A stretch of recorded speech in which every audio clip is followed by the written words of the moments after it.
This is MTG Burgeoning, and in this video we will showcase the contents of Blue Color Support Pack number 2 of our Jumpstart Commander Cube. If you haven't been following along or are new to the channel, look in the description of this video for links to the primer video for this series, its playlist, as well as a list of the cards featured in this video.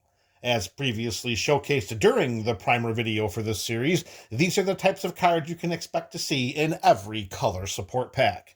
Now, with the prologue coming to an end, let's start spotlighting some blue support cards, beginning with our basic lands. We have 3 basic islands to kick things off, and to pair with those 3 basic islands, we have 3 basic snow-covered islands. Oh, the torture of not having all of the lands to be the same in these snow-covered options. But that's all right. We will persevere.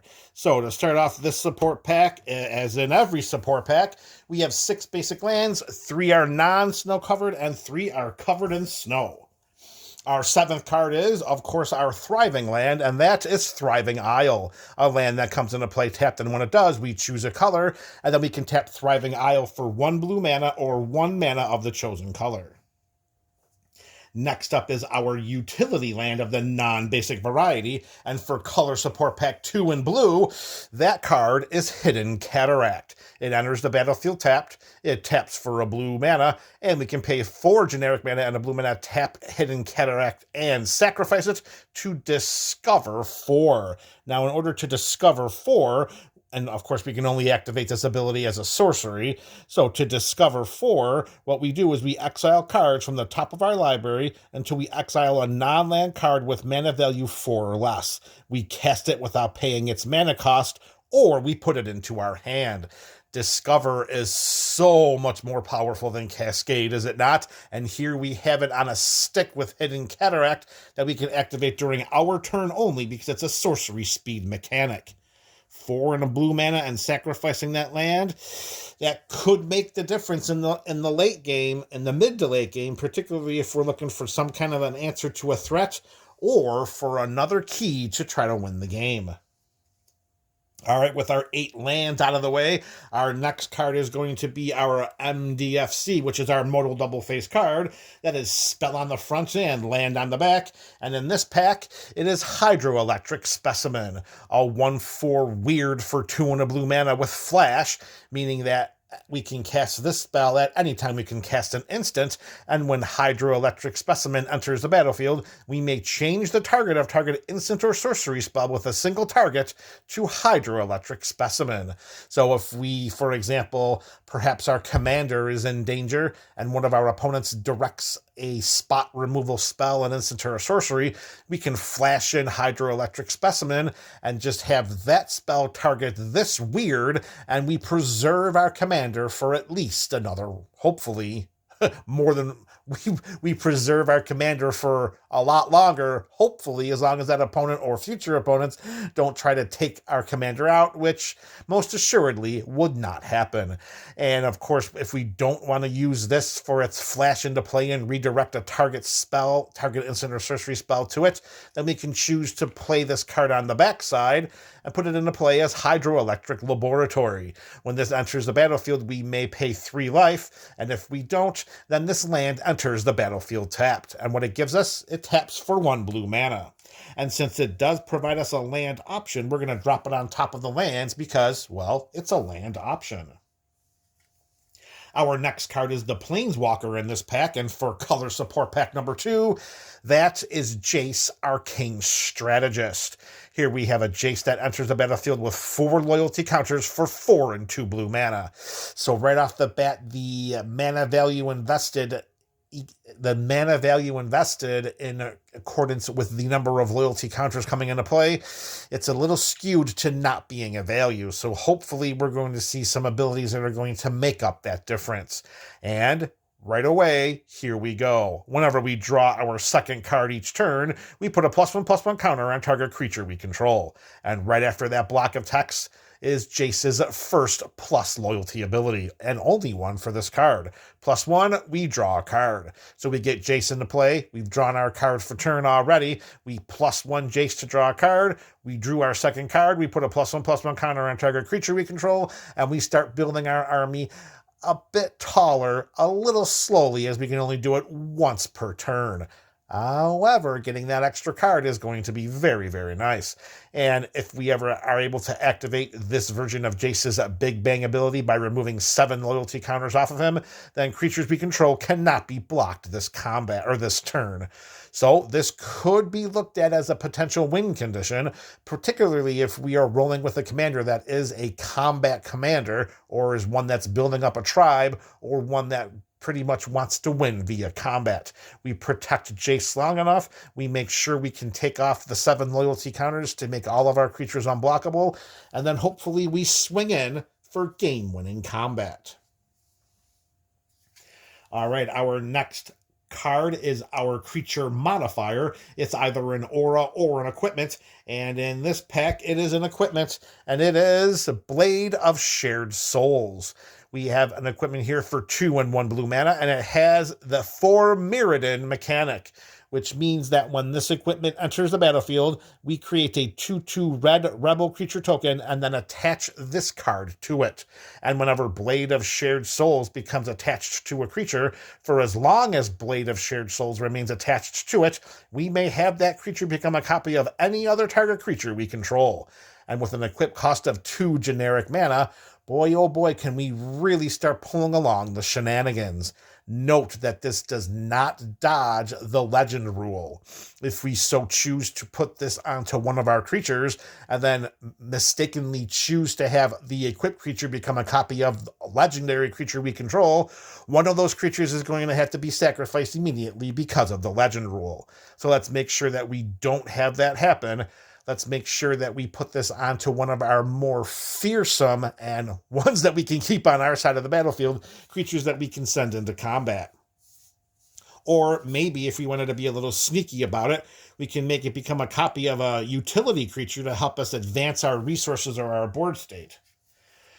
All right, our next card is our Color Strength spell, and in this, it is going to be Consider. Instant speed for 1 blue mana, we Surveil 1. And to Surveil 1, we look at the top card of our library, and we may put it into our graveyard, or we just put it back on the top of our library. And then we draw a card. We pretty much can filter the top card and make sure that it's a card that's going to help us, make sure it's a card that we're looking for, and if it isn't, then we can dump it into the graveyard and draw whatever card is next. All right, now we're going to shift to our spot and mass removal and disruption spells. Now, the disruption part of disruption spells is going to be a little more heavily featured here in blue because, well, we're running with mono blues color support packs. There isn't a great deal of spot removal, destruction, and stuff like that. So keep in mind that in blue and in other colors as well, disruption is also going to be a form of removal. And our first spot removal / disruption card in this pack, it is Wipe Away. It's an instant for 1 and 2 blue mana. It has split second, which means as long as this spell is on the stack, players cannot play spells or activate abilities that are not mana abilities. This is almost like 99.98%, meaning this spell cannot be countered. Because if Wipe Away is on the stack and players cannot cast spells or activate any abilities that aren't mana abilities, well, that pretty much means that Wipe Away cannot be interacted with. And if that is the case, when this resolves, we return target permanent to its owner's hand. Note, it does not say target non-land permanent. Return target permanent to its owner's hand. So we could target a land, which is particularly egregious if we consider doing this at the end of our opponent's turn in last turn order, making sure that they don't have that necessary land to cast any kind of interaction during our turn, removal spell, disruption spell, anything like that. Wipe Away pretty much ensures at almost a 100% clip that it cannot be interacted with, cannot be countered, and we will bounce a permanent to its owner's hand. All right, spot removal / disruption spell number 2 It is Condescend. At instant speed for X and a blue mana, we counter target spell unless its controller pays X generic mana, and then we get to scry too. As we continue with this series in the blue color support packs, you're going to notice that slot number 2 of our spot removal and disruption spells, well, they're all going to be dedicated to counter magic. We're talking mono blue, that's a form of disruption, and that's what blue does best, and that's what we want to make sure we have replicated in these color support packs. Okay, shifting away from spot removal and disruption, we're going to go to mass removal and disruption, and our first card in that area is Illusionist's Gambit. At instant speed for 2 and 2 blue mana, we can only cast this during the declare blocker's step of an opponent's turn. All right, so understand that we can only cast this during an opponent's turn and only during the declare blocker's step, which means that it's only after combat, it's only after attackers are declared by an opponent. Keep that in mind. All right, so when we cast this spell at the appropriate restrictive time, we remove all attacking creatures from combat and untap them. After this phase, there is an additional combat phase. Each of those creatures attacks that combat if able, and they cannot attack us or a planeswalker we control during that combat. So really what Illusionist Gambit helps us to do is a couple of different things. The first being that we can make sure that if an opponent decides to send their entire their entire army of creatures at us, after they declare those attackers, we can cast this and say, no, and we have them all untapped, and they have to attack another opponent. Hopefully, if there's another opponent at the table, they don't have to come back at us, because that would not be a good idea to cast the spell. They have to attack one or more of their other opponents. Or we can always decide that, let's say, we don't like the way in which the blocking assignment, this is before blockers, remember, so there are no blocking assignments if you're going to cast Illusionist's Gambit. So more often than not, this is going to be our get out of jail free or get out of combat free card, making sure that if there is at least one other opponent, that if anyone's going to attack us, we're going to cast this, those creatures are going to get untapped, they cannot attack us, and they're going to attack another opponent or opponents. All right, our next card is another mass removal. This one is a sorcery. It is River's Rebuke. 4 and 2 blue. We return all non-land permanents target player controls to their owner's hand. So this isn't going to be a symmetrical effect, of course. This is just going to pick one target player, and then all of their non-land permanents are going straight to their hand. Who do we plan to target with this? Well, that's going to be completely dependent on the game state, the board state. Is there an opponent that's going out of control with a creature token army? Well, guess what? When a token leaves the battlefield, it ceases to exist. So River's Rebuke would be a fantastic target for one of those opponents, particularly if they're rolling with a bunch of tokens. All right, our next card is our hate or defense card, and in this color support pack, that is Nimble Obstructionist, a 3/1 bird wizard for 2 and 1 blue mana. It has flash, it has flying, and it has cycling. If we choose to cycle it, we pay 2 and a blue mana, and if we do, we discard this card to draw a card. And when we cycle Nimble Obstructionist, we counter target activated or triggered ability we don't control. So what we have here is an out-of-nowhere potential chump blocker if we flash it into combat and need to block with it, or we can cycle it, draw a card, and then trigger target activated or triggered ability that we do not control. So what could that be? Well, that could be a Planeswalker ability. It could be an enter the battlefield trigger. There's a lot of different things that we could end up countering when we cycle Nimble Obstructionist. And note that the mana value to flash it into play is the exact same mana value as it costs to cycle it. So one way or another, we're going to use that 3 mana to either act as a chump blocker, most likely, or we're going to cycle it to target. Then we're going to cycle it to counter one of those targetable abilities. All right, our next card is our Resource Advancement card, and Resource Advancement could be cards in hand, mana acceleration, ways in which to expand our board state. And in this pack, we have Jalira, Master Polymorphist, a 2/2 legendary human wizard for 3 and 1 blue mana. We can pay 2 generic and a blue mana to tap and sacrifice another creature, and then if we do, we reveal cards from the top of our library until we reveal a non-legendary creature card. We put that card onto the battlefield, and the rest on the bottom of our library in a random order. If we can untap with Jalira, and we can utilize her ability, we should be a great threat throughout the rest of the game, particularly when it comes to combat trickery. Because note, Jalira says that let me say it a different way. What Jalira doesn't say is that we do not have to activate this ability only whenever we can activate a sorcery. This is an instant speed ability we can do here with Jalira, which means we can do it during our opponent's turn. Let's say they're sending a creature at us in combat. We chump with one of our creatures, but before combat damage is dealt, we activate Jalira's ability, sacrifice that creature, and then replace it with a creature from our library, as long as it's not a legendary creature, and it goes right onto our side of the battlefield. Note that there are no restrictions other than the creature not being legendary of getting it from our library. It doesn't have to have a mana value X or less. It doesn't have to have power X or less or toughness X or less. We could literally have a 1/1 token creature that we chump block, or we don't have to chump block with it, of course, but I'm just trying to think of the best way in which to maximize Jalira's ability.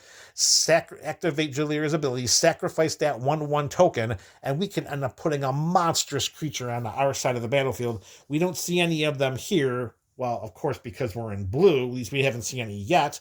But remember, this is just one of 5 total packs in our Jumpstart Commander deck, and Jalira is going to make sure that we keep those creatures coming from our library onto our side of the battlefield, which is a dynamic we want to take advantage of every day of the week and twice during Friday Night Magic. All right, our next card is our Combat Enhancement card, and if you watched Color Support Pack number 1's showcase, you know that in this slot, the cards that are coming in are going to be cards that become copies of other things. And this pack, we have Stunt Double, a shapeshifter for 3 and 1 blue mana. It has Flash, which of course still means that we can cast it anytime we could cast an instant, and when Stunt Double enters the battlefield, it does so as a copy of any creature on the battlefield. Any creature on the battlefield. So we could flash this in during combat and surprise block one of our opponent's creatures with a much bigger creature that's on the battlefield. It doesn't have to be a creature that we control, any creature on the battlefield. Or we can wait until the end step of our last opponent in turn order, flash this bad boy in, have it become a copy of any creature on the battlefield. Maybe it's a massive biggin that we can send into combat during our next turn. Either way, Stunt Double is going to promote. Yeah, sure. We'll say Stunt Double is going to promote all kinds of headaches for our opponents at the EDH table. All right, here we go, MTG BC. This is the last card of this pack.